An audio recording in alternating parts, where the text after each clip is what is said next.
The question of consciousness. Now, the first thing they'll ask is, why do you want to know? And my response to any philosophical inquiry is a practical one, in the sense of, how has it been used against you? How has the nature of consciousness been used against you? And in that, I would say that there is something about the divine and the infinite and the idea of God that has always been instrumentalized against people since the beginning of time. Right? Going back to this idea, was the first word spoken truth or a lie? You realize that there is always a rhetorical case made to have you do something, to convince you of your immediate instinct not being the true thing. Now, that can be conversation, that can be inquiry, and that can be good argumentation. And then sometimes that can be a fiction that has been developed in order to manipulate you into doing something.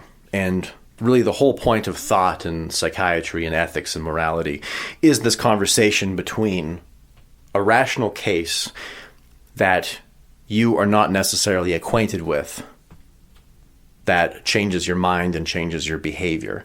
And so when we talk about consciousness, that is always the underlying current to those conversations when I think about people exploring the idea of consciousness. Now, consciousness is cruelty in some ways, in the sense that a human being, everything is based on cause and effect. You survive based upon inferences, results, and some kind of rational structure that allows you to move in the world and to survive.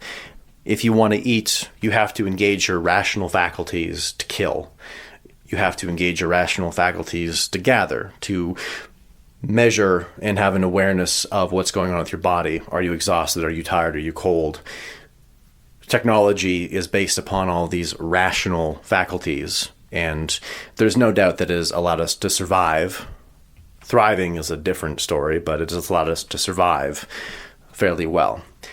And then we get to the question of, where do we come from and where are we ultimately going? And those are totally outside the purview and auspices of consciousness. They cannot be rationally derived. So consciousness will never be described because consciousness is its own dimension and thus can only be described in the terms of its own dimension.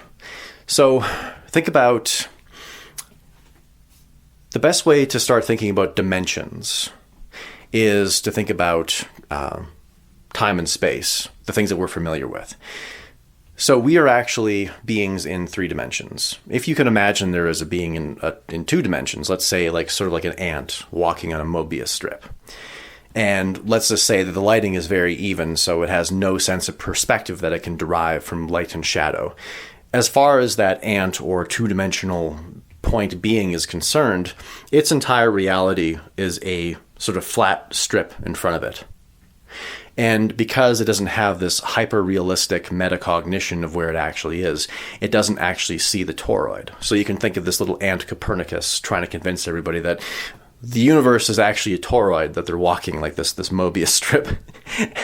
But everyone is like, well, I mean, we're using our rational faculties as 2-dimensional beings to say that no, reality is merely a strip in front of us, and you're crazy to think otherwise. And so with consciousness, you can't actually prove that you are conscious. You know, it's sort of like that Patrick Bateman thing, where you can shake my hand and look into my eyes, but I'm not really there. In the sense that you can't really prove that you're conscious. It's an entirely autistic experience, and that's autistic in the traditional psychiatric term, which means entirely within the self. Other people act as though they're conscious. That's the most that you can say. They respond to stimuli in the same way that a conscious person would. They appear to have thoughts and feelings and dreams, but you can't prove that. And it's becoming even more in our faces when AI is now essentially Turing complete. That is to say that it's indistinguishable from a human being in the terms of the responses that it can give. And when we have this question about, is a computer conscious? Is a artificial intelligence conscious? Well, you'll never know, because we've never been able to actually prove or demonstrate consciousness, nor demonstrate our own consciousness with rational faculties.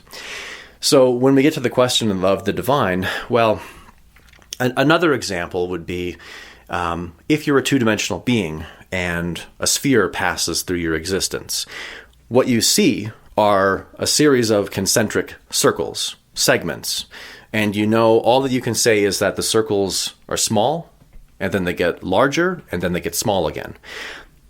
All that you have seen are circles. All that you can demonstrate to other people around you are circles. That there is a sphere is merely an inference. That sphere is God. That sphere is the divine. I tend to think of the divine to be an expression of the consciousness, or it is a consciousness that is a layer above ours. So human consciousness exists in this 2-dimensional, 3-dimensional plane, whatever it is. And then the divine exists as a consciousness in a dimension above ours that can see, when you talk about man plans, God laughs, or, plans not known to mortal man, I tend to think of that as we're on a strip and God sees the Mobius, so to speak. And the reason that I'm thinking about all of this is because there's 3 experiences. So the first is I heard a transcendent experience, a conversion experience by someone who had previously been atheistic. And they described how they came back to finding God in Christianity. The other was I accidentally showed up to a church service. There was an event, and it turns out that it was mostly a church service and then the event. And then the third thing was I took a gander at what Jung actually thought of the divine, and I realized that there was sort of a thread braided between all of them. So with this transcendent experience, the way that she described, and I'm only going to focus on a single part, the one that resonated most, was the idea that growing up in a religious in a religious place, so to speak. They were faithful, and then they lost it, and then they're atheistic for a long time. And then one of the major impetuses for becoming Christian again, of her own choice, seemed to be that she was tired of all of the moral weight being on her to know and discover and to keep track of. And that at some point it was almost like a point of exhaustion, but also grace and humility, or whatever you'd call it. I won't speak for her. That just decided that, no, I need something beyond myself to morally inform my life. And then I think of my own journey, being that I felt like I was almost from another dimension, in the sense that I knew that, I wanted to eat and sleep, and there was a linear path forward to those things. I could eat the food, I could lay my head down, but there were all of these other desires and curiosities about life that I had that, for various reasons which I've described in the past, could never really be met. Let's just say it's family and institutional discord that caused me to be completely out of phase, and I had to discover reality, almost like right from an Aristotelian A equals A, and develop my own way of understanding the world, and having to discover everything from first principles, because the information that was given to me about how things actually worked seemed deeply suspicious and seemed deeply fractured. And that was perhaps my sensitivity to the way that the world had generally degraded over time, that everyone was sort of adrift in a sea of nothing. And it was merely an experimentally derived morality, which led me to where I am now.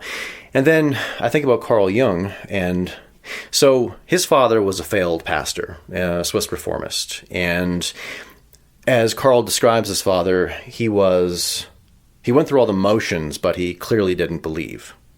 And his own mother, Carl's mother, was institutionalized quite a lot. So his father was lapsed spiritually, but was still an icon of spirituality to a lot of people. And then his mother was, crazy. And I suppose I can only guess that his interest in psychiatry and psychology came from the fact that he saw that there were systems of coordination, both the psyche of a person and then the divine and this conversation with God, and he saw a failure in both. and he saw misery in both, and then he had to take it upon himself to develop a way to recohere the world based on this fracture. And so in many ways, he took upon the moral weight of the world, as did I, and as I assume she. And thus it seems like this very common thread. And Jung spoke about the collective unconscious, and he spoke about God in a very odd way.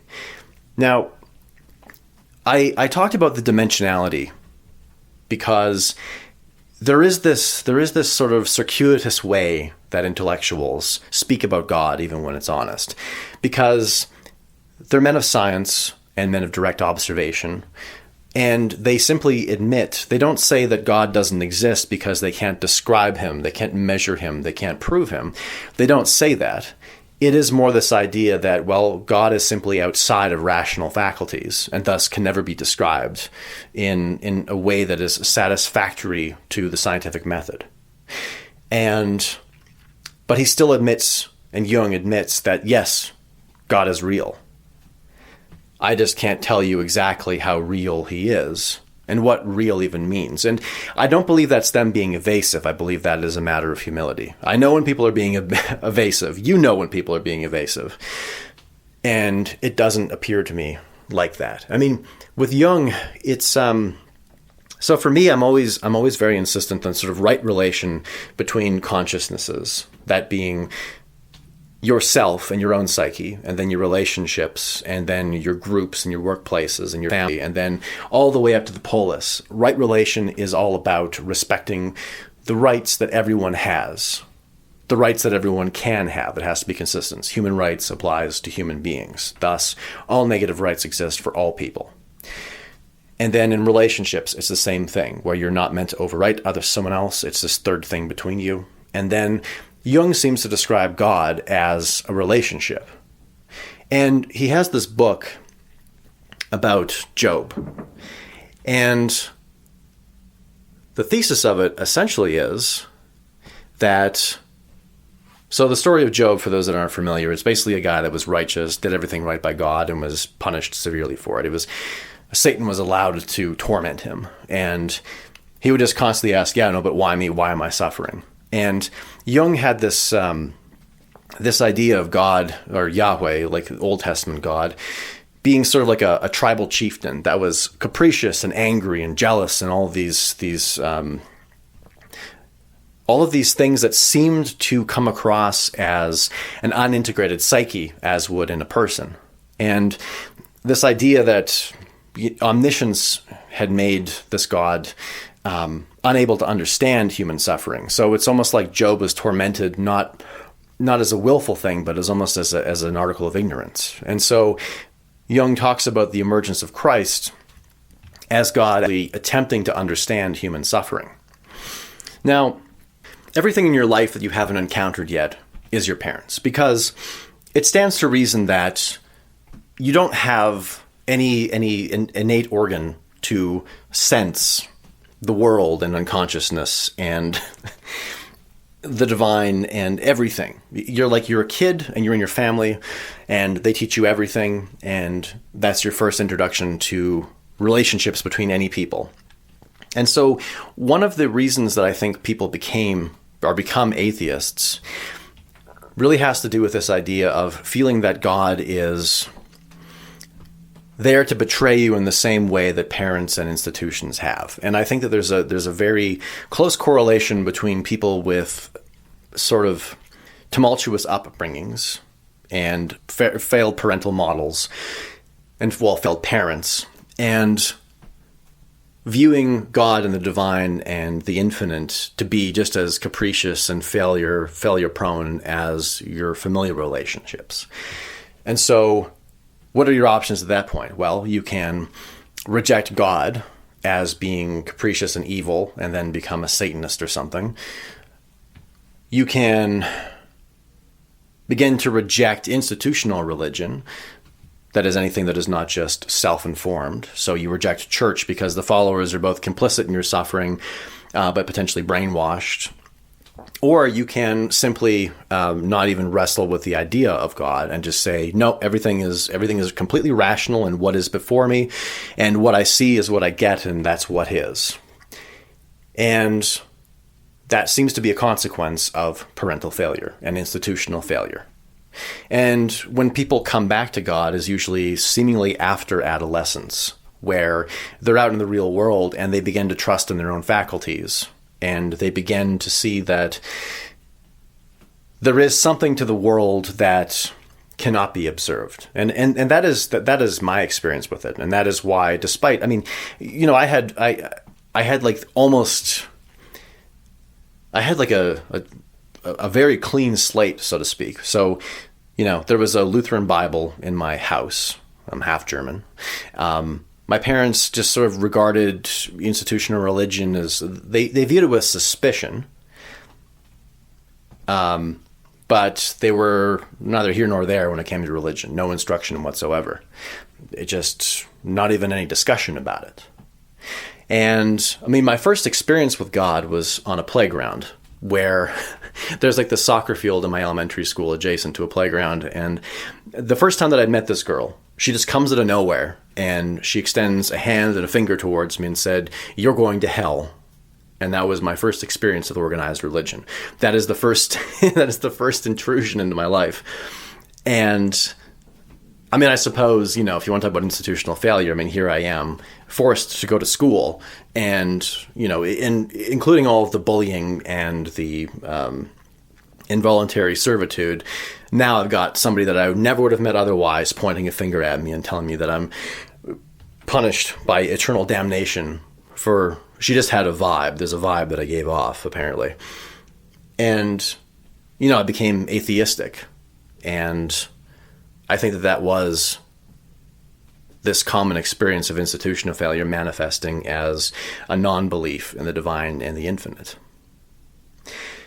Now, taking it back to Jung, his idea was that God and the divine are reality itself. They're a psychic reality of existing. And the evidence for that is the fact that a belief in the divine and the infinite and God emerges in every culture and every human being everywhere. There is no innately atheistic human being. So just from a structural and evolutionary psychiatric standpoint, God seems to be hardwired into not even necessarily the human brain, just the conscious brain. There is something about consciousness itself that requires God and the divine to exist as a certain sense. And we can say that was possibly put there by a creator, you know, made in his image, etc. But you see that we're not trying to make the rational case. We're not proving God because you can't prove God. And that doesn't make him less real. That is where the contradiction. I mean, he had a lot of these ideas about God being the contradiction itself. It's all that we see are these concentric rings, but we have no idea of the sphere of the superstructure that is emerging beyond us. And he would point to things about like the collective unconscious being that we all seem to have the same myths and the same archetypes and the same sort of dreams that come to all of us. The one that I think about the most is, at least in the Anglosphere, the most common dream is one of your teeth falling out. And I mean, that is sort of like, you know, no teeth, no food, you die. It's sort of like this awareness of your body's fallibility that you can't consciously deal with in real life. And with the subconscious itself, I mean, it is this bizarre thing where like most of your neurons are dedicated to the unconscious, and your conscious mind and your executive functions are just sort of like this post hoc reconstruction of what the inner mind has done with what you're knowing, and then you're meant to cohere it into something that you can actually understand and deal with in an executive way.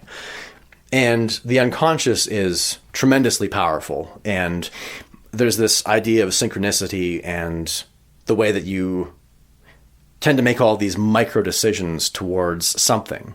And the whole point of facing one's shadow and psychoanalysis is that you're trying to find your way towards the things that you actually want and the things that you're unconscious mind are actually trying to tell you what you want. And then his conception of the divine sort of being this greater collective unconsciousness of humanity and consciousness itself, where it is sort of like this mind that is machinating in the background, and then we in our consciousness are meant to cohere it into a picture that or a life that we can manipulate and move within.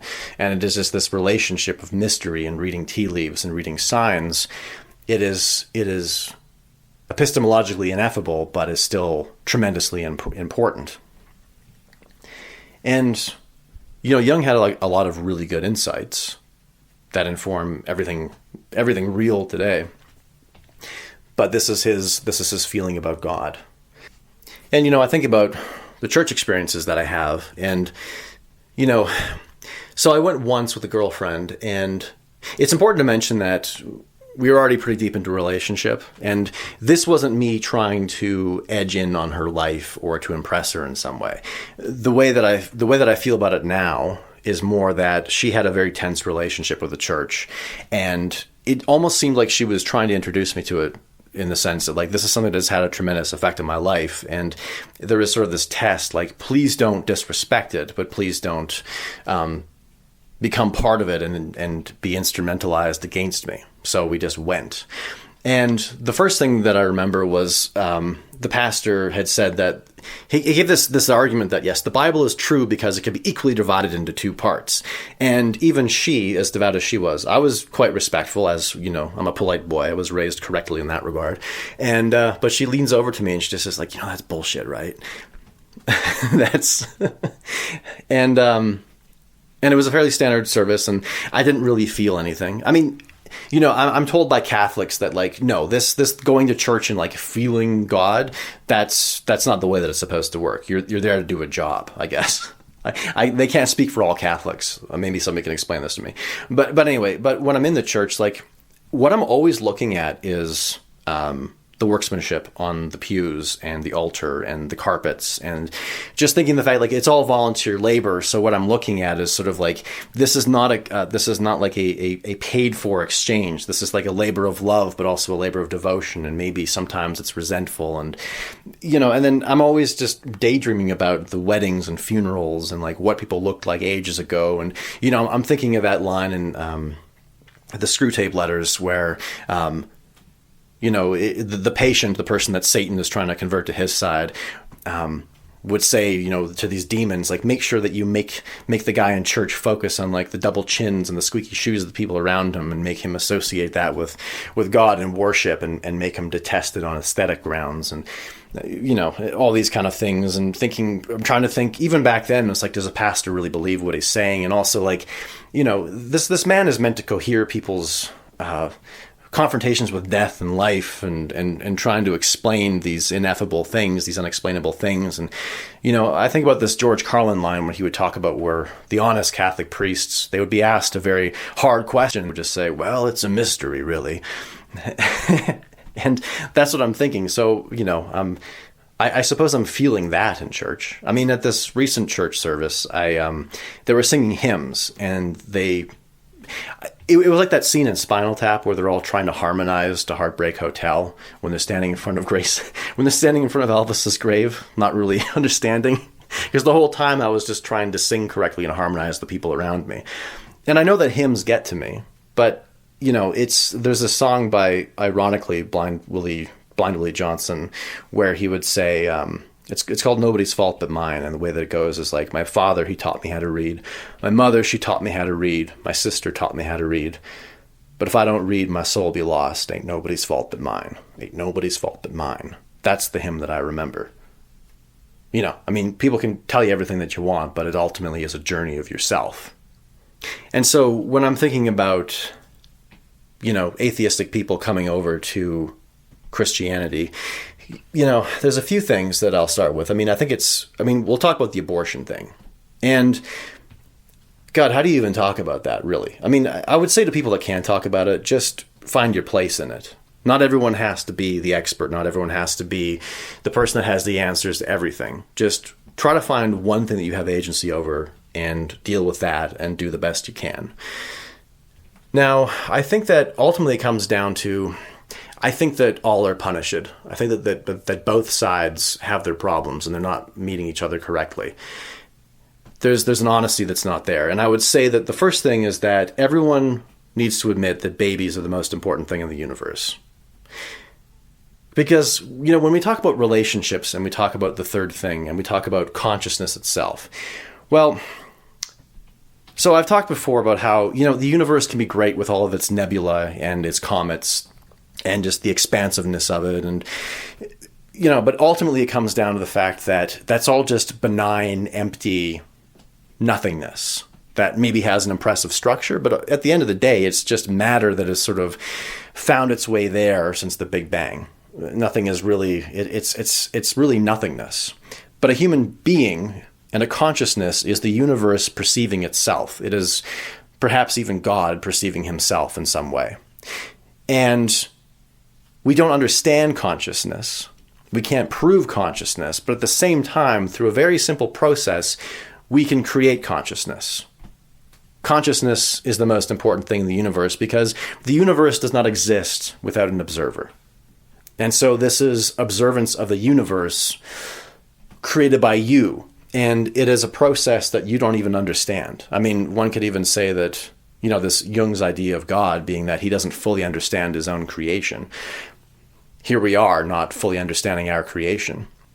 And then the attending thing to Job, where Jung thinks that Christ and the Gospels of Christ and Christ's appearance, the emergence of Christ is God trying to understand human suffering by placing himself on the world.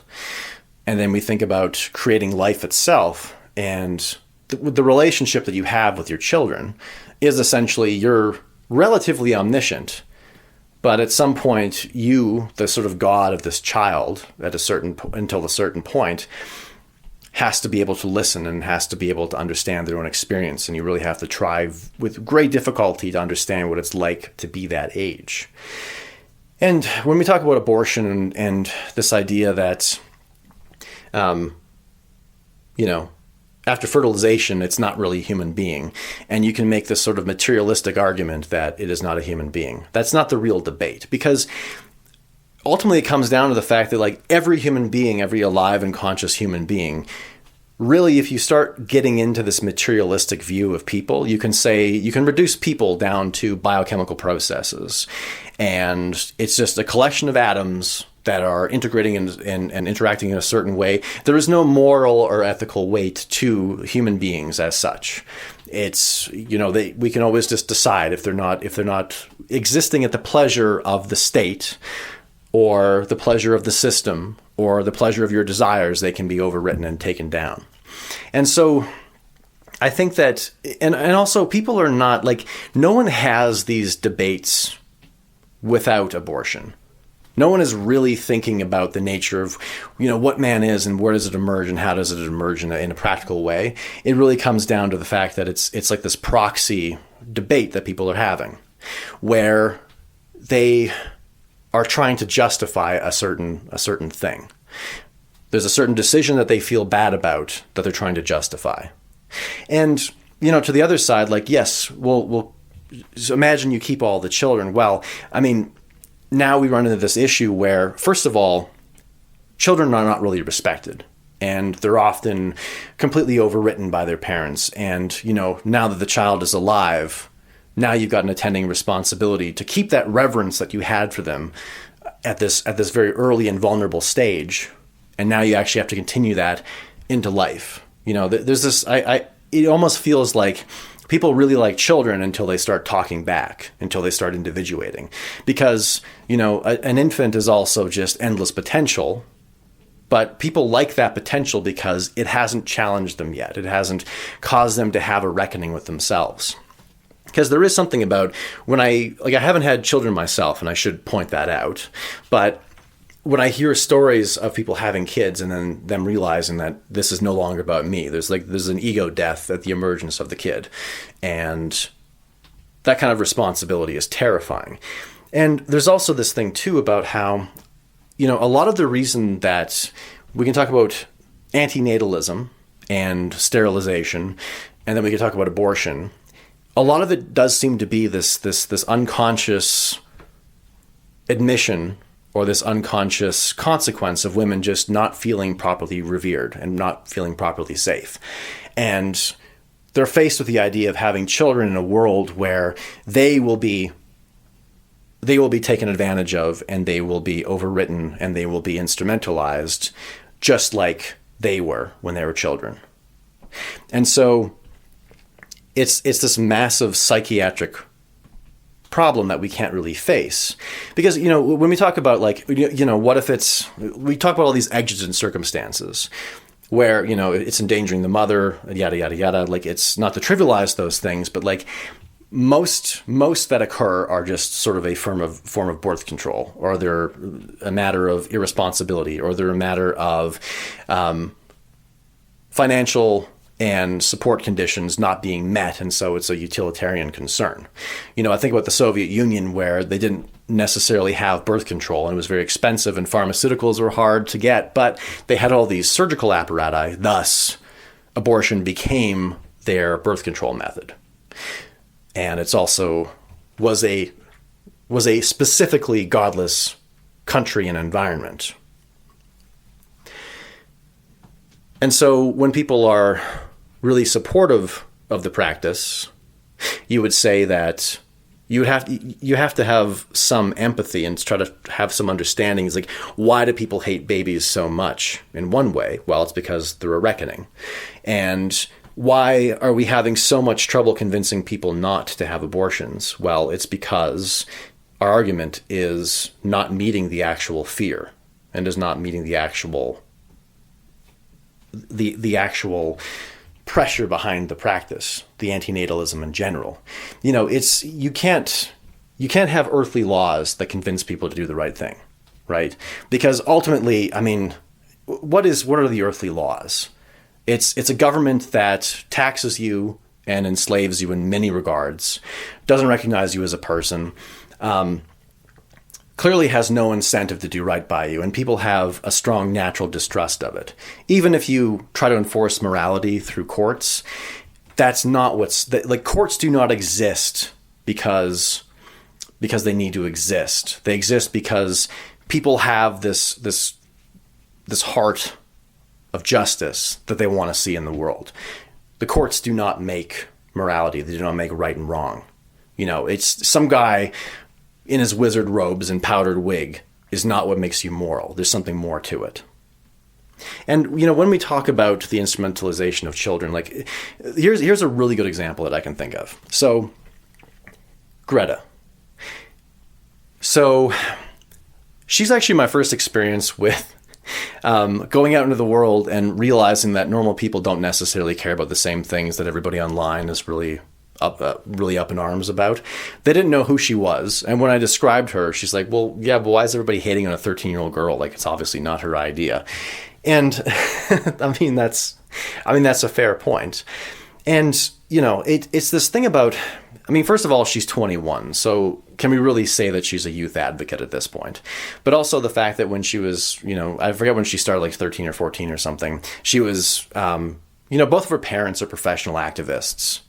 And trying to think about what it was like being 13 or 14, I think, well, did I care about the climate? Even you as the listener, just think, like, did you really care about the climate? What was your fixation when you were 13? It was this process of individuation. It was the fact that you had this massive desire and obsession and like this entirely new emotional spectra and system of values that develops.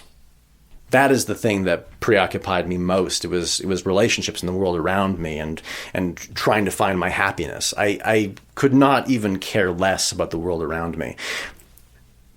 I would think, like, I was taught English in, I guess I would say around like 15, 16. I was taught English by like this bail bondsman that he would spend half the class just talking about how shitty we were as students and how we weren't paying attention. And I had this memory of like learning about Romeo and Juliet, but at the same time getting in trouble for talking to girls in class. Kind of a tangent, but when we talk about this education debate, I'm just thinking, like, what kind of Dead Poets Society education did all these Gen Xers have exactly? Like, what? What exactly? Like, I just remember being taught the most important things in the world by bored government employees. Like, what are you defending? I mean, if you want your child to know about literature, give them a book and say, your opinion on this is important to me. I would love to know your thoughts. Congratulations. You have now exceeded the greatest possible public education by just having a conversation with your child. There, I've solved it for you. So with Greta, it is just this idea of, like, we know that she's instrumentalized by her parents, and it doesn't feel authentic to me because, you should listen to 13-year-olds when they are talking about their genuine experience. So I don't think that youth advocacy is a terrible thing, and I don't think that they should not be listened to because they're, quote, inexperienced, whatever that means. Their experience is very real to them, and it needs to be given full reverence. And if you're going to give them any instruction or advice or wisdom, it has to be dyadic and it has to be humble, and you have to make a very, very good case to them about what your life experience actually transmits to them. That is one of the most important things. And you have to remember that they are valuable because you've forgotten everything that you've learned in a way. Like the whole point of teaching is that it reteaches you how to remember somebody else's perspective and to remind you that expertise and the expertise in teaching are completely different things. And it is humbling to speak to people that are not as experienced as you. And it is very important in keeping you honest. You have to begin to defend the things that you thought that you've incorporated as true, but without a reminder of it, you develop hubris. And so I would think that people would hate Greta, and they would talk mad amounts of shit about her. And it's just it's a teenager. Like, for God's sakes, like, just think about how chaotic your world was at that point. And like, oh yeah, she's awkward and she's got tics and everything, and she's weird. And I should point out that dysfunctional families tend to make you weird so that other people don't like you and don't start asking questions and don't investigate your family life. We've all known these people in high school, like people that were always nasty. Like they would never meet you on anything. They would always take the worst interpretation. They would be really defensive. Or, they wouldn't shower for days on end, or they would intentionally dress awkwardly in a way against the crowd, like greasy hair and odd attitudes and just these very weird, unattractive behaviors. Now, some of that is just, awkwardness and figuring things out, but there's a very specific sort of signature that you've got when you're clearly just being sort of cloistered in the world by a family that encourages you to not express yourself and to not try to reach people and not try to meet people. And I don't know how much of that's going on with her. Like, I can't really speculate. But the biggest thing with her, and the reason that the hate for her is so instructive, is because you don't hate Greta, you hate yourself. Because for you to go after her parents and say that the parents are just sort of this Joe Jackson kind of instrumentalization of a child and like an exploitative arrangement, and turning the child into the celebrity because the parents don't have the charisma or the shock value to be so. If you start going after parents, well, you have to face your own parents. You have to think of the ways in which they instrumentalized you, in the way that they exploited you, in the way that you potentially did not fully individuate as a person, and thus you are so much more like her than you would want to imagine. And you can't do that. What you do is you self-attack. And then, so you blame yourself for all the problems. You blame yourself for the instrumentalization. Maybe you could have done something differently. Maybe you're not good enough, whatever. So instead of looking at yourself and looking at your family, you attack this very innocent person. You attack her. You bully her. You talk about how she is naive. And, she's an easy target because the climate change and this Methuselah death cult of society is a bunch of old men in dark hallways that determine the course of your life for you. It is the military-industrial complex. It is, the fiat money complex. It is all these terrifying and well-connected groups. But really, it's the 20-year-old. That's the one that you're going to clown on. That's the one that you're going to get mad at. Like, get your shit together. Seriously. Enough. Now, another reason for this thinking about the divine is that, so I love capitalism. I love human rights. I love the spontaneous order of the market. I mean, I can't shut up about it. It's been part of these podcasts forever. Now, I think about, well, there's a rational case to be made for the fact that my rights end where yours begin, and we all have the same rights, and that's a beautiful thing. And clearly, the West that has embraced these individualistic ideas has all the airplanes and antibiotics and computers and just the most beautiful examples of coordination that I could ever imagine. It is like, if you ever, maybe I'm a practical guy that just likes proof, but if I go outside and I see a nice, clean, safe street, that's the system that I like. And there's this point at which you realize that the rational case is not enough.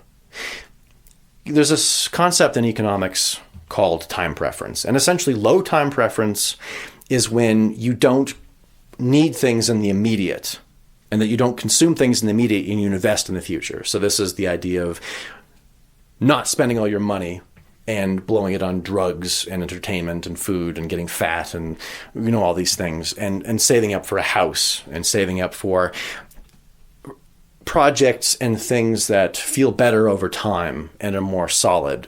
Sort of the idea of planting a tree whose shade you will never enjoy, or thinking of yourself in the future and how much better things can be in the future for yourself. Delaying gratification, investment, putting time into something that is not necessarily immediately valuable to you. And then high time preferences, the opposite. And the attack on fiat money is very important because it basically makes society in general high time preference. If your money is losing value, you are dissuading people from saving, but you're also dissuading people from even thinking about their future at all. And, if you want to talk about Christians and the relationship with the banking sector, thou shalt not steal. All right? It's very clear. This is not even like the Second Amendment. Thou shalt not steal. Fiat money is theft. You can't support it. End of story. So, nevertheless, and so when we're talking about human rights, following them is essentially a low time preference behavior. So you admit the rights of others because cooperation yields you more material goods and survivability and profit, and profit in not in like the narrow monetary sense, but like profit in the sense that you have more food and you have more security. So there is a materialistic case for observing the property rights of others. You can make a good case to a psychopath and a sociopath that yes, you should, even if you don't think that even though you have zero empathy for other people and you could care less if they suffer, you actually benefit more as a psychopath to believe in human rights and exist in a capitalistic market society with human rights and property rights and the Lockean proviso and all those things. But for the rest of us, I mean, because not everybody is necessarily neurologically, they're not really set up, I suppose, to love property rights so much. But even the intelligent are not necessarily preordained to respecting property rights and having empathy for people. And so there's a psychiatric necessity to have a belief in the divine and divine consequences, and to think that the reality that you live in and the universe itself is governed by something greater than yourself. And it has to be something that you choose. It has to be something that you find, that is emergent, that is not forced upon you. Because, and I think that in terms of this moral relationship with God, I think that the transfer from the Old Testament, where he was very much in your face and very much interacting with human beings in a very overt manner. I think about that answer to Job of Jung's, where he says that, yes, God almost realized that he was too capricious, and we were not worshiping and we were not really believing in him because we're merely supplicating out of fear. And that is not the precondition by which a moral society and a moral people can actually choose to worship. And so in the New Testament, things became more symbolic. It became more and more an article of faith. And even to this day, everything is like, you don't actually see overt miracles anymore. Like, nobody is turning bread, turning water into wine and so on. It's very much these concentric circles passing through your dimension, and you have to make the inference that it's a sphere, so to speak. And so I don't think that capitalism and human rights and rational ethics can even exist without this pull of the divine informing us that there is something greater than us, and this is the reason that we ultimately follow these rights, because there are greater consequences. And this manifestation of capitalism is sort of like this collective unconscious. This is everybody having the dream about their teeth falling out, so to speak. Everyone has this innate sense that is driving them, and it could be from the divine, could be from their unconscious. Can we even really separate the two? This one of the reasons that I became more faithful as I got older was just the idea that there's just too many synchronicities and there's too many coincidences, and there's too much leading me towards it being Christianity at the basis of it. And again, it's a feeling, it's a faith. It's not fully formed. And nor would I say that I'm a theologian. Like, if you want to know about the Bible, I mean, go watch VeggieTales and watch a cucumber get turned to a pillar of salt or something. Like, I'm in the process of figuring this out, and this conversation that I'm having one way is pointing out that this is an evolving process. So, I mean, feel free, Raymond Bryan at Substack.com if you want to send me an email saying anything about this. And thinking about psychiatry and its relationship to the church and the divine and all that. I mean, I remember I had this conversation years ago with this family that was dealing with like a depressed kid. And I just said, well, have you ever tried meditation? And the mother just said, oh no, we're Christian. And I didn't really know what that meant, but apparently there's some antagonism in certain sects to psychiatry. And I understand that, I suppose, because it's a body of work that is non-canonical, and thus should be viewed with suspicion or something like that. But I had this idea of your relationship with God and the divine being made better and more pure the more that you separate God from your projection of yourself and of your family, and can have a more honest relationship with him. And what psychiatry and meditation and self-awareness are about is not like a cultic, deistic, sort of pagan thing, whatever that is. It's just more about sorting out the stimuli that you've received in the world and mapping it against your own unconscious and trying to figure out what it's actually doing to you and what you're feeding back and so on. And I think too about this general suspicion of psychiatry, and I wonder how much of that is linked to it. I mean, there is reason to be suspicious of practitioners, because it's not like you can view them as one monolithic block, right? Like, it's, you still have the Hippocratic Oath that exists for a reason, which is essentially, do no harm, but it extends to this idea that you're financially incented as a practitioner to keep your patient sick and dependent, and to never really fully cure them so that they'll always come back and pay you some more cash.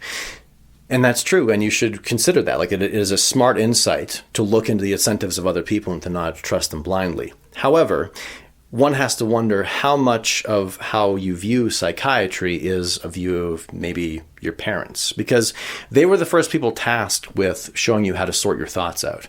And they were the first people that were trusted with your fears. And, when we think about God and the divine, I mean, one of the things of spiritual adulthood is the minute that you're able to be self-soothing and self-confrontational about the infinite and the divine, where you think about death and you're not running to your parents and having them tell you that, it's just like going to sleep and then you wake up and your grandparents are there. Like, there's this idea where you actually have to face it and then feel the overwhelming terror of it and the smallness of it all, And then you emerge on the other end and you realize that you've been able to face it yourself and that you did so without dying or collapse or having a breakdown.